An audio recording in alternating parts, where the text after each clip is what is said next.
دعا یہ بہت اہم ہے میرے بھائی. ہم لوگ دعا کی طرف دھیان نہیں دیتے ہیں اور دعا پر توجہ نہیں دیتے ہیں. دیکھیے ہمارے جو والدین ہیں، ہمارے جو ماں باپ ہیں، انہوں نے ہمارے ساتھ بہت کچھ کیا ہے.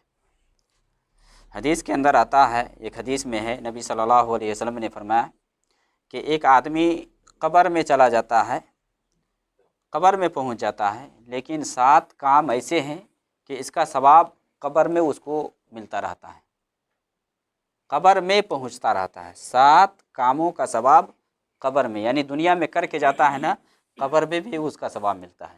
اور وہ حدیث یاد کریے جو صحیح مسلم کے اندر ہے، جس میں کہ ابو ہریرہ نے فرمایا کہ نبی صلی اللہ علیہ وسلم نے فرمایا اذا مات الانسان انقطع عنہ عملہ الا من ثلاثہ، کہ جب انسان مر جاتا ہے تو دنیا سے سارا تسلسل اس کا ختم ہو جاتا ہے، یعنی منقطع ہو جاتا ہے، رک جاتا ہے. الا من ثلاثہ، 3 کے سوائے 3 کے، یعنی 3 کام ایسے ہیں کہ مرنے کے بعد بھی اس کو ثواب ملے گا. آپ نے فرمایا کہ صدقہ جاریہ، کوئی بھی کام اگر آپ کر دیتے ہیں جو چلتا رہے، کوئی بھی کام چلتے ہوئے کام لوگ استفادہ کرتے رہیں، اس کا ثواب مرنے کے بعد بھی آپ کو ملے گا. اور علم ينتفع بہ، یا علمی کام آپ کر جاتے ہیں، کوئی بھی علمی کام، یعنی پڑھے لکھے تھے، کوئی کتاب لکھ دیتے ہیں تو اسے لوگ آپ کے بعد فائدہ اٹھائیں گے تو آپ کو ثواب ملے گا. اور تیسری چیز ہے او ولد صالح یدعو لہ، کہ نیک اولاد جو اپنے والدین کے لیے دعا کرے. یہی ہے جس سے میں کچھ بتانا چاہتا ہوں کہ ہم لوگ والدین کے لیے دعا نہیں کرتے ہیں، والدین کے لیے دعا نہیں کرتے. عام طور سے ایسے ہوتا ہے، بھول جاتے ہیں، جبکہ ہمیں چاہیے کہ ہر وقت جب ہم نماز پڑھتے ہیں نا، یہ اصول بنا لیں کہ کم سے کم 1 مرتبہ 2 مرتبہ والدین کے لیے دعا کریں. اگر ممکن ہو تو آپ ہر سجدے میں 1 مرتبہ دعا کریں. اور یہ جو دعا آپ کرتے ہیں والدین کے لیے نا، والدین کو اس سے بہت فائدہ ہوتا ہے. اور دعا کرنے سے، یہ دعا ایک نیکی کرنا ہے. آپ اگر کسی مرے ہوئے کے نام سے یا کسی زندہ کے نام سے بھی اس کے حق میں اگر آپ دعا کرتے ہیں تو یہ ایک نیکی ہے اور ایک احسان کرنا ہے. احسان کرنا ہے، ان کے ساتھ نیکی کرنا ہے.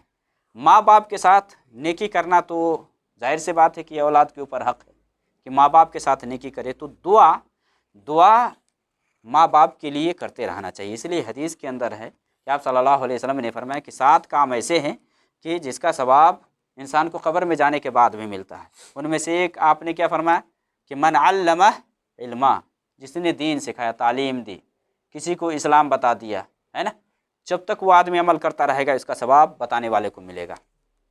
او جرا نہرا، نہر کھودوا دیا، آپ نے پانی کا بندوبست کر دیا، جیسے کہ کنواں کھودوا دیا یا کہیں آپ نے پائپ کا بندوبست کر دیا. یہاں دیکھیے الحمدللہ جگہ جگہ لوگ ثواب کے لیے، پانی پینے کے لیے ٹینکر وغیرہ، تلاجہ وغیرہ رکھ دیتے ہیں. بہت ثواب کا کام ہے میرے بھائی، بہت ثواب کا کام ہے. یا اگر آپ مان لیں کہ کوئی درخت لگا دیتے ہیں، اس کے سائے میں لوگ جا کر کے بیٹھتے ہیں یا اس کے پھل کھاتے ہیں، یہ بھی صدقہ جاریہ ہے، یہ سب بھی فائدہ ہے. اور اسی میں ہے کہ مان لیں کہ آپ کسی کو قرآن دے دیتے ہیں خرید کر کے، یا کوئی دینی کتاب دے دیتے ہیں مان لیں کہ استفادہ کے لیے، جس سے وہ فائدہ اٹھاتا ہے، جو بھی ہو. من ورثہ مصحف دے دیتے ہیں. اسی طرح سے اگر آپ مسجد بنوا دیتے ہیں، مسجد بنوانے کا مطلب یہ نہیں کہ آپ پوری کی پوری مسجد بنوا دیں تبھی آپ کو ثواب ملے گا.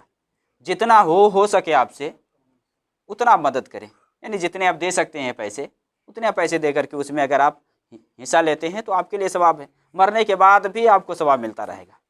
اور لاسٹ میں جو ایک چیز ہے اس میں ہے کہ نبی صلی اللہ علیہ وسلم نے فرمایا کہ ترک ولدا، کہ اولاد چھوڑ کر کے گیا، اولاد چھوڑ کر کے وہ آدمی جاتا ہے جو اولاد اپنے والدین کے لیے یا ماں باپ کے لیے، ان کے لیے استغفار کرتی رہتی ہے.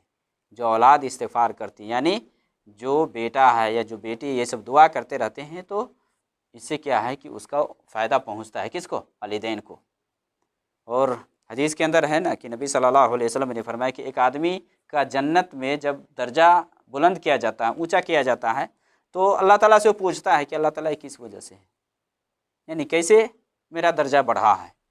تو اللہ تعالیٰ وہاں کہتا ہے فیقال، اسے کہا جاتا ہے کہ تیری اولاد کی دعا کی وجہ سے. یعنی آپ اپنے والدین کے ساتھ رحمت شفقت کا معاملہ مرنے کے بعد بھی کر سکتے ہیں، یعنی اس کے اوپر آپ اس حساب سے آپ ان کے حق میں دعا کریں کہ ان کے درجات کو آپ اونچا کر سکتے ہیں، بلند کر سکتے ہیں، نیکی کر سکتے ہیں۔ قبر کے اندر مان لے کہ عذاب ہو رہا ہے، آپ کی دعا کی وجہ سے اللہ تعالیٰ قبر کو کشادہ کر دے گا، یہ بھی ہو سکتا ہے، جو عذاب ہو رہا ہے اس عذاب کو بھی اٹھا لے گا۔ تو ماں باپ کو میرے بھائی دعا میں خصوصی طور پر یاد رکھیے، خصوصی طور پر قرآن میں اللہ تعالیٰ نے فرمایا ہے کہ رب ارحمہما کما ربیانی صغیرہ۔ دیکھیے اللہ نے ادب سکھلایا ہے کہ اللہ میرے ماں باپ پر ویسے ہی رحم فرما جس طرح کہ ان دونوں نے بچپن میں یا بچپنا میں میرے اوپر شفقت و مہربانی کی۔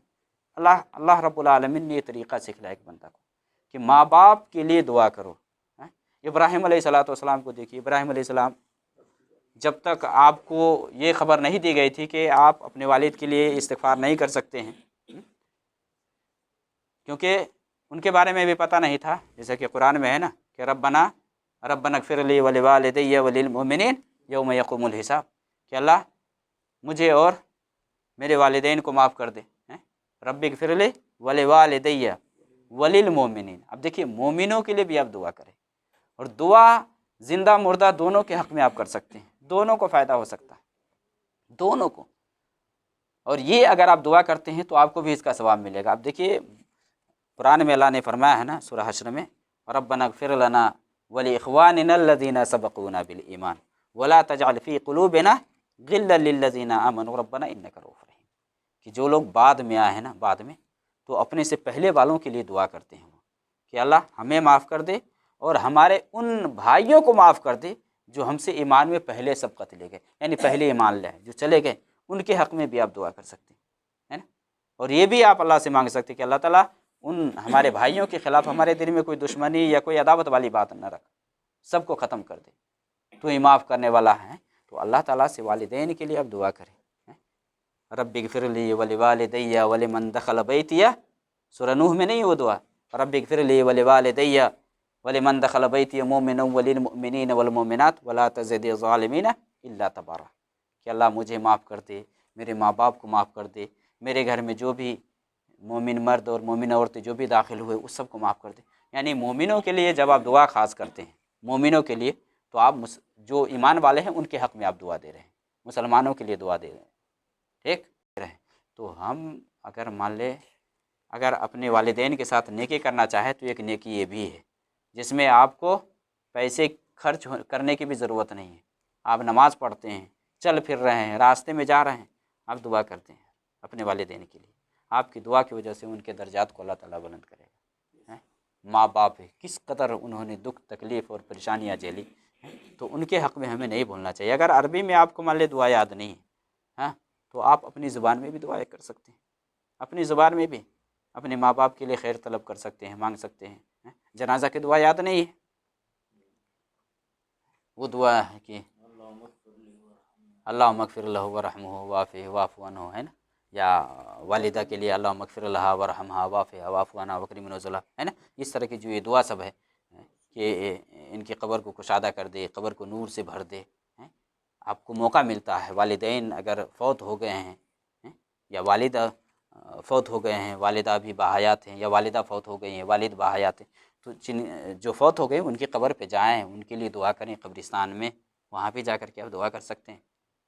یہاں ہیں مان لے دور ہیں تو دور سے بھی آپ دعا کر سکتے ہیں، ایسا نہیں ہے کہ وہیں جا کر کے، لیکن ایک زیارت کا بھی ایک مقام ہے، وہاں جانے سے کیا ہے کہ آپ اپنے قریبوں کے لیے آپ دعا کر سکتے ہیں، اور اسی طرح سے آپ اپنے بارے میں بھی غور و فکر کر سکتے ہیں کہ ہمیں بھی یہاں آنا ہے، ہمیں بھی آنا، ہمیں بھی مرنا ہے، تو اس کے لیے آپ تیاری کریں گے۔ اللہ رب العالمین ہمیں نیکی کرنے کی توفیق دے۔ صلی اللہ علیہ وسلم۔